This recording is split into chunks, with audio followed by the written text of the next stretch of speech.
Good morning, everybody. Welcome to another episode of Journey to Becoming a Head Coach. As always, I'm your host, Jeff Freeman.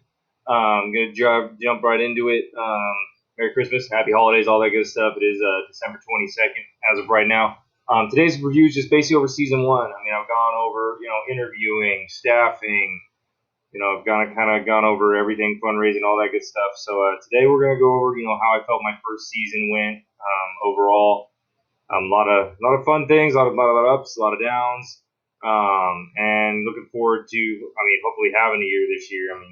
We're gonna. My next week's video is gonna be a little bit on the current status of what's going on with season two, and the COVID restrictions and all that good stuff. So we're gonna dive right into this. So again, season one. Here we go. Um, Game one, nerves. I'm not gonna lie. After the interview, after trying to build a staff that I trusted, a staff that I felt could put things together and stuff like that. And then of course, overall, my time, my philosophy, my ideas on culture, accountability, all that stuff, all that was getting put to the test. We had gone through spring, we'd gone through summer, and we went through the scrimmages and all that other stuff, and now boom, here we are, game one. It was a real tough afternoon, real tough day. I'm not gonna lie. You're trying to be a PE teacher, you're trying to do all this other stuff on campus, but all you can think about is like, okay, here we go, game one.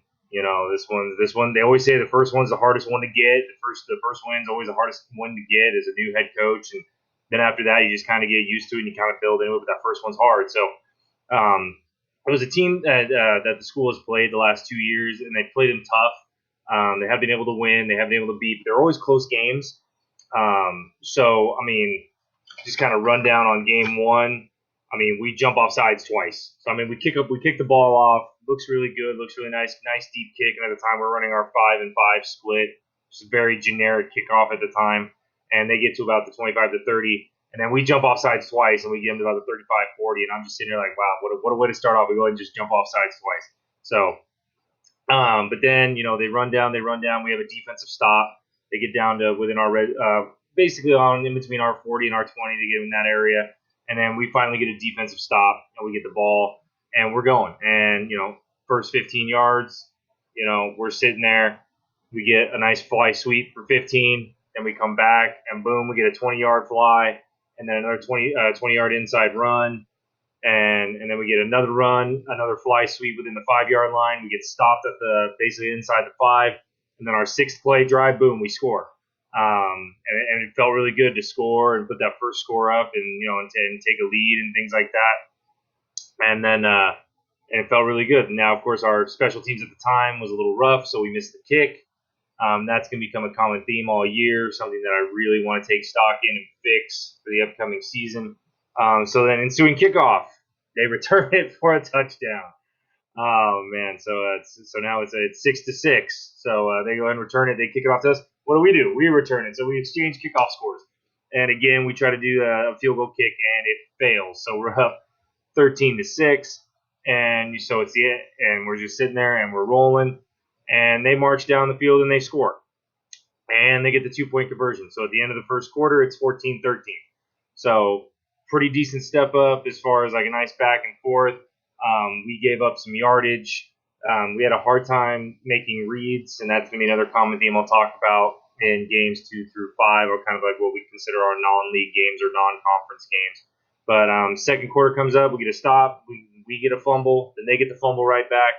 They march down, and we get another stop. They score, we score. We're up 19-14. They score again. They're up 20-19. That's the end of the half. So they're up by 1, 20-19. Third quarter pretty much ends up scoreless. We're just going back and forth. We decided to make a QB switch. Our QB was struggling.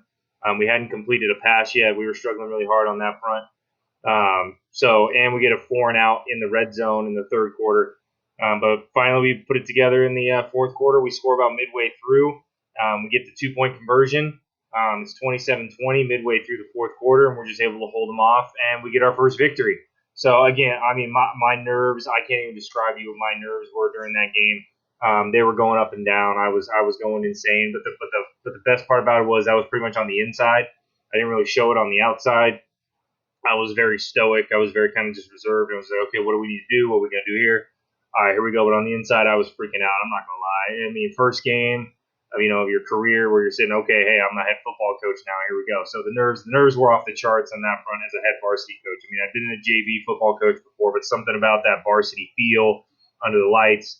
You got admin behind you. You got all these parents behind you. You got everybody watching you, and you're just sitting back and you're like, man, I just don't want to make a fool out of myself right out of this program. So here we go. So overall, a lot of little things we needed to fix. We had some overall. We have really good things going on. We have a lot. We had a lot of young talent. I mean, the quarterback change we went to. We had a 4-year senior who just decided that he wanted to play quarterback going into his senior year, and we had another quarterback that had played in the junior leagues and as a freshman and sophomore had played quarterback as another senior. And then we had a junior that had never played football in his life and just decided to come out, and he was playing primarily linebacker, and he said he wanted to play quarterback for us. So we, after a long talk, we went ahead and made the switch to the junior because in our heads was like, hey, well, we're going to have 2 years with this guy, might as well try to, build him up and get him going. That was the thought process, and our senior could serve us better as playing another fly sweep guy, and he was a outside linebacker for us. So, and our thought process was, let's go to the junior and get 2 full years with him and train him and mold him into what we wanted to do and go that route.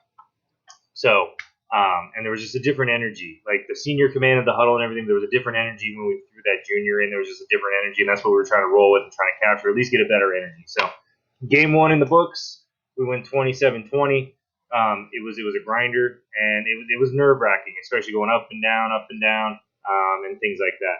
So it was rough to say the very least. But again, we got that one in the bag. So 1-0 as a first year head coach felt really good. But of course, in my head, I'm never satisfied, but I wasn't disappointed because then I was looking forward. I was like, okay, we're 1-0 now. Now we got to go to try and be 2-0, and we got to play a team we haven't beaten like 2-3 years. Our non-league is very interesting. We're considered in the Sac Joaquin section, but our non-league was pretty much all northern section except for this team. First team we played is also a Sac Joaquin section school. So, but for the most part, the next 4 games are all in the north section. I always found that kind of odd, primarily because in my head, looking at it as we make playoffs, maybe all this other stuff, all they're really going to rank us against is this team out of the Sac Joaquin section. That's all they have. And if we do well or if we beat those north section teams, there's really not a compatibility to really place us properly. So I was always a little worried about that. But at the same time, of course, that was me thinking ahead of, hey, yeah, we're going to make a playoff run. But at the same time, I did want to think about that. Just like, okay, well, where could they place us if, we made the playoffs and we lose to these teams and that team, or say we beat this team? Like, how does that make us look in regards to the Sac Joaquin section teams that we're not playing? So a little bit of kind of future thinking, but I also want to think that in the long term as far as scheduling for the future. Like, okay, do I want to get more, Sac Joaquin section schools? What divisions do I want to try and play? Try and build a resume where when we make playoffs, the CIF can then look at us and say, okay, this is where we want to place them because they played these teams. They match up well with this team. This division, they do really well. This division, they struggled hard. Let's put them in this bracket against this team to start them off. So I always want to try and make sure we build a decent resume. So looking forward to trying either move a little bit out of the north section as far as our non-league is concerned, or at least just try and get some clarity as far as how that works in the playoff bracket, as far as like, do you take into that account, or how does that work when you're trying to really match us up with a team you think we're going to have some competitive compatibility with when we're going into playoffs. So now games 2 through 5 was about building routine. It was just literally about trying to build, that winning mentality and trying to build that idea of, hey, you know what, you're 1-0, but that don't mean nothing. We're 0-0 every week. We got to try and build that routine, that mentality, game planning for each team. Taking a look at their schemes, their offensive schemes, their defensive schemes, their special teams, and then trying to get our kids to watch film. Huddle, I feel like, has been the best and worst invention ever made. Because if you have a football class on campus, that's great. You can watch Huddle. You can have all the kids watch Huddle. You don't have the little Chromebooks out and all this stuff. But if you don't have a football class, trying to get kids to watch Huddle, and depending on where you live, our school is in a really rural agricultural area and things of that nature. So Wi-Fi is not the easiest thing to come by in our district. So trying to get kids to watch Huddle on their own was a very, very tough task. Even trying to reward them with either less conditioning or the little helmet stickers they like, stuff like that. it was really rough to get them to watch film. So we tried to do that on Mondays, which took away from practice time. As far as trying to get them to understand what we wanted to do, where we were going, trying to review the previous game, and get them ready for the next game. So Mondays was a really heavy film session day. Now we did get a football class this year. This fall, I've watched every film with our players. They've seen what we've done well, what we haven't done well, how our offense is going to mold and change and evolve into what we're going into now. So that's been the nice thing, is that having that class, been able to go over the stuff, like this is how we evolve, this is how we progress, and getting them to ask questions and see these things. It's an overall, it's a really good tool for them to use, especially like I said, just because the Wi-Fi does not work out very well. And the building a routine, building a pre-game routine, a post-game routine. We're going to change some things up because our pre-game routine was kind of messy. I didn't really like it. It seemed like it led to a lot of lack of focus as I reflected towards the end of the year. In the middle of the year, we change little things. We try to tweak little timing as far as kicking, early outs, all that other stuff. Who went out, who didn't go out, and stuff like that. And every week was kind of a little bit different. And we were just trying to get that right formula. So again, just kind of tweaking some of that. And then I felt like our game planning, we always had the right game plan. It was just about the execution. We always knew where we needed to go. We always knew what we wanted to attack or what we needed to stop. It was just a matter of execution. And you'll see as I talk about it in our league games, kind of comes down to accountability as we move forward. So with our next couple of games, our next 4 games, again, we played nothing but North Section teams. So we end up going 1-4. We only beat one other team. And we beat them pretty handily at home. We got beat pretty bad by one of our in-town rivals the next week, and that one I felt like was just for whatever reason.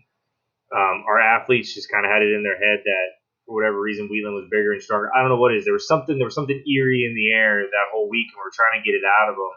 And then when we showed up to the field, it was like for whatever reason we were scared of them. I didn't really understand why, but we ended up losing by 27. Against them. The next game was a back and forth. The game we should have won. We had the line of scrimmage control. We could get to the edge. We couldn't run up the middle, but we could get to the edge, which was fine. We were a fly sweep team, but our passing game was not on point. We ended up losing by 13. 2 scores on that. They scored late. It was actually a lot closer than the final score shows. And then the following week, we ended up winning pretty handily, 25-13.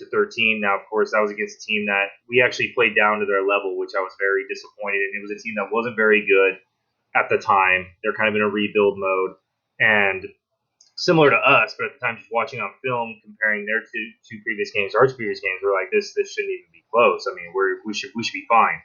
And we just made so many mental mistakes in the first half. It was kind of disgusting. And then we turned it on the second half and ended up pulling away. And then the last game, similar to our second game, we have this weird, eerie thing in the air where we were just like afraid to go to this school up north. They're a very hard-nosed, blue-collar team. They're just going to pound us, and that's what we told them. They're just going to line up, and they're just going to run it down your throat. And we try to prep them for that. We're like, hey, look, if we line up right here, they're not going to be able to do this. And they just ran it down our throat. We did not perform well at all, and we ended up losing 27-8. We go on a bye week. Sorry, we did not go on a bye. We had a bye week the week before. Our bye week was weird. Our bye week was like week 3 for some weird reason. I never understood that. I always liked our bye week right before our first league game. So we ended up losing to them. And then it's a rivalry week. It's our crosstown rival, literally 10 minutes across the street. And they're just getting up for this game. It's a league game. Our goal, in my head, I was like, okay, if we have 2 wins, I mean, if we can win 3 league games, then we have a really good shot of getting into the playoffs, because then that gets us at 5-5.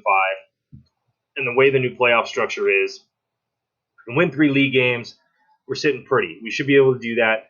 Injuries started creeping up on us. One of our fly sweep players got hurt against the previous game where we kind of played down to their level, our previous home game. So he was out.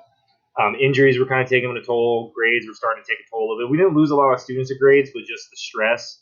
And this is kind of where my mentality at the time hindered us a little bit. I did let kids miss practice for grades with little to no consequence, just because, again, it was one of those things like student athlete. I kept preaching that student comes first. Well, at some point, if a kid keeps missing to try and make up these tests and whatnot, and they're missing during your practice time, they got to find a better way to schedule that, or a better way to take care of that stuff beforehand. They shouldn't be in this big of a slump as it is. So it's that delicate line. It's like you want them to perform well as a student, but you want them to perform well on the field. And especially if they're a starter, it's like, okay, well, I gotta give some kind of consequence if they keep continuing in this practice. So it was a delicate balance. Trying to take the temperature of the team every week, trying not to favor anyone in per se, whether they were a starter or not a starter. Dentist appointments. We had dentist appointments creep up. We had all these weird things that were creeping up.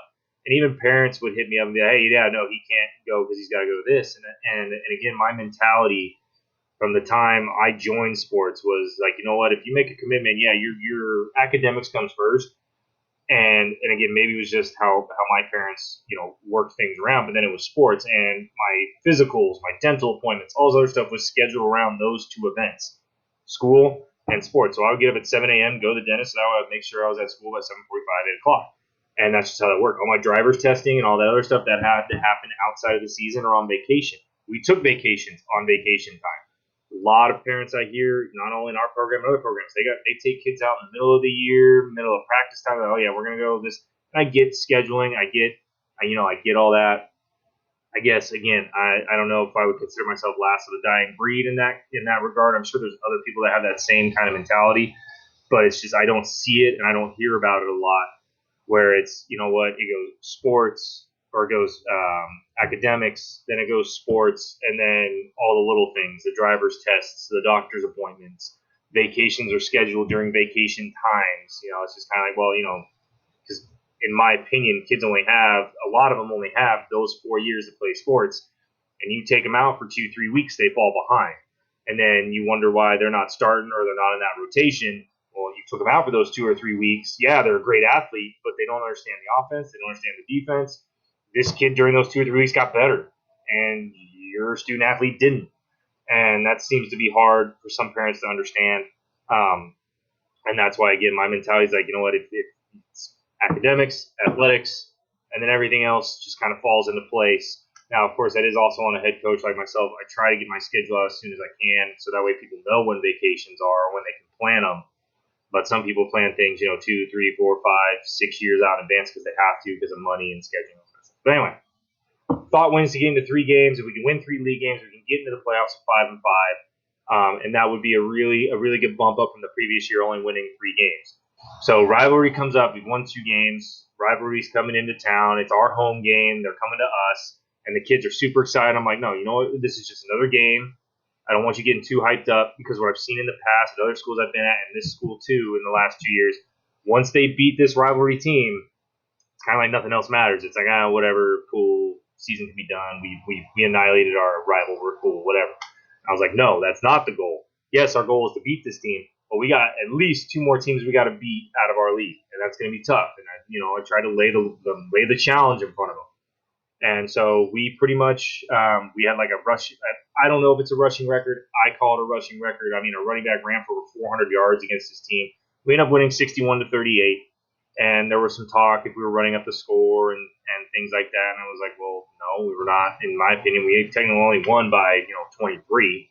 That's only 3 scores. I mean, we didn't beat and win by 40, 50, or 60 like some people run scores up on. And technically, the school that we played hadn't scored a game or hadn't scored against us in almost 2-3 years. So I was like, hey, they put 38 up on us. I mean, that hasn't happened in a while. And I played my 4th string defense, or what I would consider my 4th string defense, the entire second half. So, I mean, you can say that I ran up the score, but in my opinion, I don't really view like that way because, I mean, yeah, I tried to start rotating out some of our starting offensive guys, but then they kept in their starting offense, and they kept coming, trying to score, throwing the ball, blitzing us. So I was like, okay, well, hey, we're going to keep a majority. We didn't keep the entire, but we kept the majority of our starting offense on. Sometimes it was a whole offense, but we kept them in. Said, all right, you're going to keep your starting O in, we're going to keep our starting O in, but you're going to play against my 4th string defense. So my defense never got past the second half as far as the 1st or 2nd string. Did some 2nd and 3rd stringers getting in? Yeah, for rotation purposes, but for the most part, we tried to play anybody and everybody we could on defense, and that's what we did. So, again, there was some talk that we tried to run up the score. I don't view it that way. Again, we had our reasons for keeping in our offense, so it is on that front. So, next league game is the team that won the section the year before and had actually went on to win the state title. So we had a big big thing in front of us. I had set things up in the previous weeks with our fake field goals, and we ran one fake the previous week to set up the next fake. Because if any of you watch any of my special team stuff, I have several fakes out of our field goal formations. So we used that one to set up the next one, and basically I ran 4 to 5 fakes all throughout the next 5 league games because I was like, okay, well this one's going to set up this one, which is going to set up this one, and so every week the teams had to plan for at least 2 to 3 to 4, and then by the time we got to the last week, they had to prepare for 5 fakes, depending on what we were doing. They had to prepare for 5 different things out of one formation. So that was the goal anyway to get that far. So we ran it, and we also decided against this team we're going to come out, we're going to onside kick. So it was probably the most beautiful first drive I've ever seen us do the entire season. We kick the onside kick, we get it on the first try. We run one, we score within 2 plays, and we get the 2-point conversion. So we're up 8-0 on the defending section, defending state champs, and we're like, all right, the kids are hyped, we're going. I'm like, okay, hey man, we better calm this down. Kick it off, they march bar down and score. So now it's like all of a sudden that high has just now been deflated. So it's a rough one. We end up scoring one more time, and we try to go for 2 again, and we get down. We get up 15-7, and then from then on in, they scored, we scored. So now they're now 15-14. They score again, and then from then on in, we had some turnovers, we had some fumbles, a couple interceptions, a couple 4-and-outs, and before you knew it, in the second half, it was kind of the wheels had fallen off. The kids had gotten down, and even some of the coaching staff, the morale just kind of seemed like it had dipped. And we ended up losing 41-15. But that first quarter, I'm telling you right now, like every time I watch that film, the kids go, "This is what we need to look like for 4 quarters. The way we execute, the way we come out to the ball, this is the way we need to execute." So that's just kind of, again, it was a tough loss. It was a really tough loss because the way we came out and the way we battled with them for that first quarter, but then they just played better for 4 quarters. We only played for 1 quarter. They played really great football for 4. Next week, we're playing the team that is just blowing everybody out of the water. They got a really good athletic quarterback. It's his senior season. He's slinging it. He's running all over the place. Best team in our league. They end up going off, and they've won everything this past the previous year or this season. They end up winning everything. But so I'm just telling the kids that, hey, we had a tough one last week. We're gonna have a tougher one this week, and we showed. We did not show up. We tried to prepare as best we could. We looked slow. We looked tired. It wasn't a away game. For whatever reason, our headsets, I don't know if they were too far away, but we bought some wireless headsets, and they just didn't work either. So a lot of things just didn't work out for us. Even my end zone camera person showed up late. So I'm like, everything that could go wrong this game went wrong, and we ended up getting shut out 48-0. It was a really, really tough loss, really hard loss. So now we're staring down the barrel. We got to win the next 2 to get in. Now, there is a theory on the back end as I'm going through all these things and looking at everything, looking at projections and whatnot. If we could win one more game and get it 4-6, win one more league game, we could sneak in to a playoff position. I'm telling the kids that. I'm talking to the coaches about we could sneak in at 4-6. And the next team we played really tough the year before, and we just really think we have a shot. So we're like, okay, well, let's put this together. So a really good game. Again, this is the game where we must have kicked like 5 or 6 onside kicks. We got a good majority of them. It goes back and forth all game long. They score, we score, they score, we score. And then ultimately kind of the thing that happened all season long is we just made too many mental mistakes. We made the wrong reads. We'd have a fumble. We'd throw a pick. So late in the game, we're down 10, and we end up losing 41-31. So it's just, again, it was a really tough game. That was, again, between that one and the one against the state champions and the one non-league game our third week. Like those 3 games, a different time, and we might pull off the one against the previous year state champs. But those other 2 games, this one and that week 3 game, we should have won. Like we should have. We just made too many mistakes. And you could say shoulda, woulda, coulda, but we didn't. So real tough loss on that front. And then the following week, we're playing another playoff team. Now, I mean, that's kind of the funny thing about it. Other than our first rivalry game, the next 4 teams are all playoff teams. They all went to the playoffs the year before. They, some of them went really deep in the playoffs. Some of them were section winners. Some were state winners. So, I mean, and because they all ended up in different divisions. So we're sitting there like, okay, here we go. And it just happened to be on November 1st, the day after Halloween. And so we're staring down the barrel. We're sitting at 3-6. And we're like, okay, this is basically a repeat of the year before. We beat the exact same teams. We're staring at this last game. Here we go. This team shellacked us the year before. And of course, our previous head coach had been let go that week of this game last year. So we're sitting there like, okay, they shellacked us the week before. What are we going to do? We're like, okay, well, we can get some onside kicks on them. Their stud player was out. He had broken his collarbone, but lo and behold, miraculously, he might be ready to come back and play us. So we're sitting here, we're like, okay, here we go. Are they really going to play him against us? Because they're going to try and make a playoff run. So they really want to risk hurting him. Well, yes, he does play. And I don't want to say our kids made some poor choices on Halloween night, but when they came in to our meeting, and of course we didn't have school that day either. So we have Halloween on that Thursday. We don't have school on that Friday. It's a teacher work day for whatever reason. They scheduled it there. And then so we had all our kids meet at 2 o'clock. And I got Gatorades ready. I got waters ready. Because I'm assuming worst case scenario, the kids just stayed out too late. Hopefully doing the right thing, but just hanging out and just staying out way too late. They're going to be dehydrated because they're up to 1, 2, 3 o'clock in the morning. Because that's what some of these kids do, even though you try to tell them, don't do that, don't do that. And when they walked in, you could just see they did everything you did not want them to do.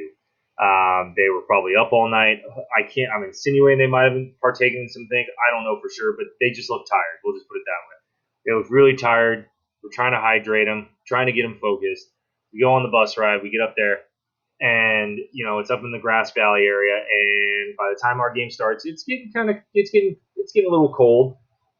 So the cold got them. The night before got them. And then when they saw the star player was coming back, it was just a storm that just mixed together. And no matter what we said, no matter what we tried to do, the kids, you could tell by just kind of going up and down, they were mentally kind of shot. So it was what it was. We ended up losing 31-6. We did get some onside kicks on them. We had to kick 3 to get 1 because the ref kept telling me I couldn't do an onside kick the way I was doing it, but there was just a misconception of how we were doing it. He thought we were trying to stab it down and make it go up in the air really fast. No, our kicker was kicking it, letting it dribble, then pop up. So there was a little misconception on what that was. So we had to kick 3 in a row to get 1. So that was kind of an annoyance in what it was. So all in all, we ended up going 3-7. We had the exact same record as the year before, beat the exact same teams as the year before. But ups and downs. Again, attendance was up and down. And again, I was trying to have as many kids as I could on the football team, and I made a lot of concessions that in the back of my head, I'm like, this does not fit with who I am as a person. This doesn't fit with who I am as a coach, but I'm trying to do what's best for the program, trying to do what's best for the athletes. Just as far as, trying to let them take care of their grades, trying to let, parents take them to doctor's appointments, all this stuff, trying to let them do all that even in the middle of, the season, in the middle of practices, trying to let them take care of that stuff. And, at the end of the day, I think that hurt us a lot because when you had a roster of 37, 38, but on average you had about 25, 26 showing up, it's just like, okay, you got just a lot of kids missing. Attitudes, that one was rough. Because the seniors and even some of the juniors prior have been used to a different regime where they had a completely different attitude on things. I didn't start a 4-year senior against that team that ended up blowing us out 48-0. I didn't play him at all because I had a rule, and I just said, you know what, our uniform is our uniform. Our colors are our colors. We're not going to wear other colors. We're not going to do any of that unless somebody comes to me with a reason and whether we're fundraising for a cause, but we're not just going to wear random colors that don't match our stuff. And of course, this has to do a lot with, the Pink October for breast cancer thing. And I get a lot of flack for that from colleagues and parents and stuff of that nature. But my mindset is, look, we need to have pride in the colors we wear for our school. If they want to create a fundraiser where they're selling some socks or wristbands or stuff, and then we wear it because we sold it, and we're donating the money. We're not donating to a company. We're going to donate the money to someone that's going to take care of the cancer research and all that stuff. I'm fine with that. But no one came to me with that. No one came with that idea. I made that known to all the players. That, look, you got a cause. You got something you want to do. Let's talk about it. Let's see how we're going to fundraise and see what we're going to do for it. So I didn't play a 4-year senior the entire game because he showed up with pink socks. Told him to roll him down. He rolled him down. I was like, okay, cool, I can play him. Then as soon as we got to the field, he had him pulled all the way up. And he was displaying him for the world, so I didn't play him one time. Dad was not happy. He was not happy. But once I explained this to Dad, I explained it to him several times, and he just left him up. So he didn't play the entire game. And then, and he was one of those ones with those seniors, that senior group, they had a different mentality, they had a different idea. primarily because the previous regime kind of let it be known that there were certain things that just could be let go. You could talk back to coaches, you could do things that without getting a coach's permission. Some of them had that idea, whether on purpose or on accident. They had that mentality just because it was there in the years prior. Schemes, I felt we did really well with our schemes. Our fly sweep worked really well. Were able to get a hone on it. Obviously everyone was able to figure out what your bread and butter run play is. And then our inside run game took off with one of our transfer students. I mean, he's the one he ended up running for 1,700 yards in only 8 games because we had to hold him out for 2 games. So he ran for 1,700 yards in 2 games. So, I mean, that kid was just a dynamite player, and he was a great kid all around. So our inside run game ended up taking off. The one thing we couldn't get off the ground was our passing game. That hurt us tremendously because we couldn't get teams to back off. And it was just because we didn't have the time and we didn't have the ability to really develop any of these 2 seniors and this 1 junior and anything we needed at the time. It just wasn't coming together. So that's the one thing we really focused on this year. Like, look, the run game we got. Let's focus on the pass game. Let's get that going. And then obviously the falling short. I mean, there were again. I'm sitting there and I'm looking at my schedule, our schedule right here, 3-7. I'm just staring at it and I'm like, okay, well, we should have won this game. So we won our first one. I don't think we were going to win the second one. Should have won the third one. We won the fourth one. So I mean, right there, we should have walked out of our non-league 3-2. And then obviously we beat our rival, and then we should have beat that other team. So again, we should have ended up at minimum at 5-5 and sneaking into the playoffs. That's where we should have been. Could we have snuck out another 1 or 2, depending on momentum? If we had gone into league winning 3-2 games, we might have had a different momentum, got a different mentality. We might be able to pull off another win and end up being 6-4. I think our best case scenario would have been 6-4. And 5-5, and I mean, obviously, the worst case scenario is the one that happened. We ended up 3-7. Now, obviously, you can argue, well, worst case scenario being 2-8, 1-9, or 0-10. Yeah, that would have been worst case scenario. But I don't think with the staff we had, the players we had, I don't think, and the teams we were playing, there was no way. I don't think we could have went 0-10 with the mentality we had at the time. 3-7 fit, and 5-5 fit, and 6-4 fit as far as best case, middle of the road, and worst case. So, and I mean, and maybe that's me being, cocky or whatnot, but that's just what I believe. So, again, ups and downs, there were a lot of them. And then as reflection, my end of the season thoughts, I mean, were very simple. I mean, obviously, there's a lot of things I got to change. I got to change my mentality of achievement as far as like, what do I want to achieve during this year? And what do I want the team to achieve? What do I want the players to achieve? What do we want to take care of? And then overall scheme-wise, like we need to focus on special teams and we need to focus on our passing game. And our defense needs to focus on reads. I mean, our inside linebacker play probably killed us the most. We did not read very well. We had guys going all over the place. We had guys pass dropping and run plays. So I mean, we had a lot of confusion on the defensive side. But that's stuff you can fix. And that's stuff you can take care of as the season goes on, as the years go on. So those things will fix themselves with coaching. We couldn't fix some bad habits that some of the seniors and some of the juniors had, which was what a lot of our outside inside backers were juniors and seniors. And some of them just had some bad habits of not reading or doing their own thing. And that you could tell that on the film. The guys that did the things they were supposed to do were in the right places. The guys that were kind of freelancing ended up in the wrong spots, either over pursuing, dropping when they should have been flowing, or scraping. And we ended up, not taking care of business on the defensive side. So defensive side, we just need to make sure take care of our reads and make sure we're fundamentally sound. And then on the offensive side, we really need to focus on our passing game. And then special teams wise, our field goals were just horrendous for the first half of the season. We couldn't kick a field goal to save our life. So we need to be able to do that to set up our fake field goal formation and set up our fakes. Because if we can't kick a field goal, there's no threat. Everyone's going to know we're just going to try and fake it because, they can't kick the ball anyway. So same thing with our punt. Our long snaps were just god-awful. We gave up so much field position because we'd over-snap it, under-snap it, and the punter's chasing it, trying to kick it. So a lot of things we got to fix on that front. So things to consider moving forward. I mean, obviously, I made a lot of concessions last year. This year, I mean, obviously this year's kind of different with the whole COVID thing, but try not to make as many concessions or basically saying like, okay, you're going to miss for this. All right, well then, hey, here's the deal. When you come back, I didn't like doing the down-up thing. I mean, I went through that. I understood it. I got it. but then just seeing all these other teams just getting things done, and kids would miss and they would have an opportunity to improve. Like they would show up before practice, after practice. So I think I'm going to lean more towards that, where it's like don't do it during practice, or because then that takes time away from practice. You got your starting running back doing down ups because he missed to go take a driver's test, and you need him for inside run. Well, then you're kind of like, well, all right. So he needs to do it before or after, and obviously after, then you have to have a coach stay after and watch him. So it's one of those where, and a lot of these things can be kind of taken care of now in the football class. So if a kid misses practice, you can take care of it because it's the 6th period for us. So immediately right after football class, we can take care of it, and either have them watch film or do some of this, or catch up on what they missed, or do some extra drills, do some extra conditioning for missing. And a lot of people view that as punishment. The best way it was explained to me is like, no, you missed reps the day before. So it's not a punishment. It's we're trying to catch you up with what you missed. So if you missed 10 sprints, you need to make up those 10 sprints because your teammates went those 10 sprints. So you can view it as a punishment, but in reality, it's like, no, we're just trying to keep you on pace with the rest of your teammates.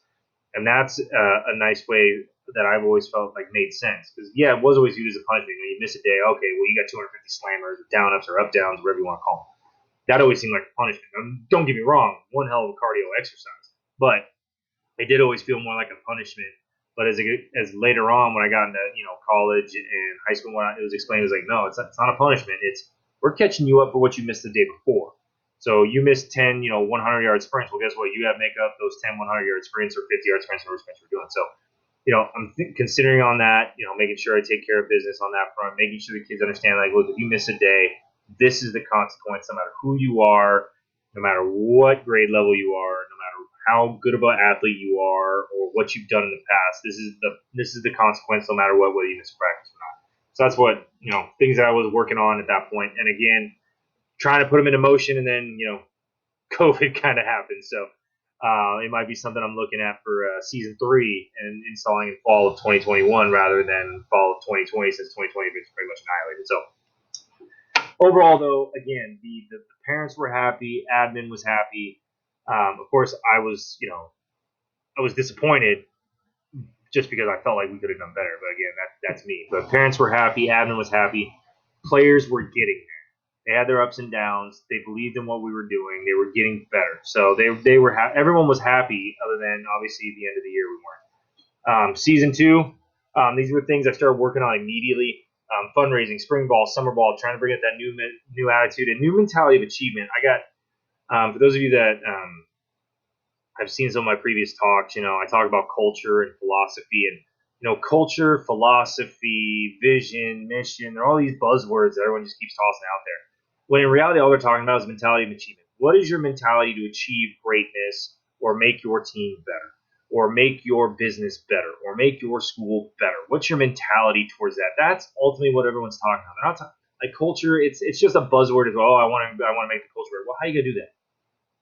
Like, no one ever really has a good answer for that. Oh, we're gonna do this. We're gonna do this. We're gonna do this. But no, what are you gonna do to achieve it? So to me, I'm kind of eliminating the word culture and accountability out of things. I'm like, no, we need a mentality of achievement.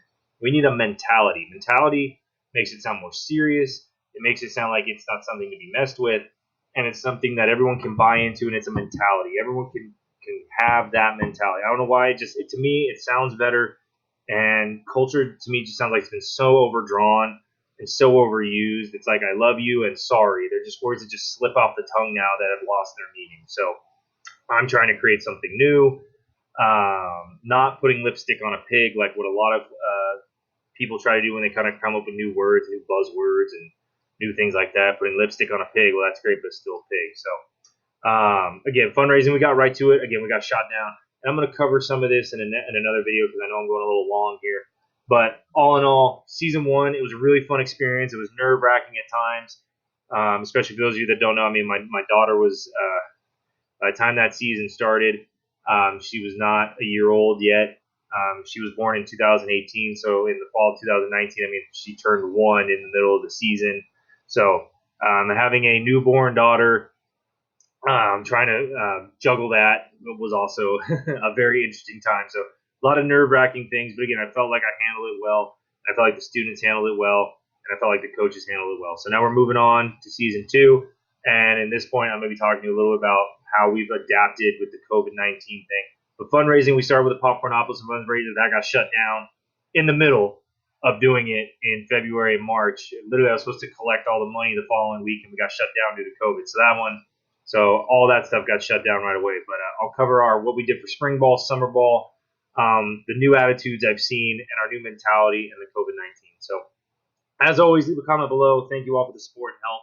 And as always, be great, push limits, and hold the line. Have a great day. And a Merry Christmas and Happy Holidays and all that good stuff.